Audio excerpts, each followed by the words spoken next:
हुकूमत और पाक फौज का मुश्तरका मंसूबा खानेवाल में ग्रीन इनकलाब प्रोग्राम का इफ्तिताह कर दिया गया। एमडी फोगो जो major general retired Tahir Ahsan Aslam कहते हैं कि दुनिया से सीखकर पाकिस्तान में पहला कॉर्पोरेट एग्रीकल्चर फार्म मुतारिफ कराया गया है। टेक्नोलॉजी के इस्तेमाल से बंजर जमीनों को काबिल काश्त बनाया गया। हमारी पैदावार चैलेंजेस के बावजूद पाकिस्तान की एवरेज पैदावार से 20% ज्यादा हुई।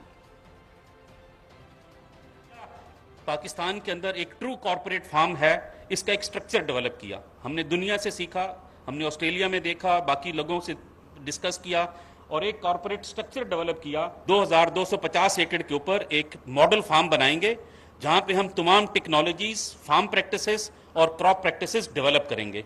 अभी भी जो कॉर्न आई है हमारी, उसकी पैदावार पहले साल के बावजूद जो चैलेंजेस दरपेश भी थे, हमने पाकिस्तान की एवरेज से तकरीबन 20% ज्यादा हासिल किया है। पाक फौज के साथ मिल के यहाँ पे उसकी काश्तकारी करेंगे पंजाब में, और इससे भी एक मेरा ख्याल एक नया इंकलाब आएगा, बिकॉज ये सारे के सारे कॉर्पोरेट फार्मिंग में जाएगी ज़मीन, और जिस तरीके से वो काश्त होएगी उसका 4 गुना ज़्यादा हमें फ़ायदा होगा। अगले 4 माह में हम 100 अरब रुपया सिर्फ ज़राअत पे खर्च करने का प्लान कर रहे हैं इंशाल्लाह ताला।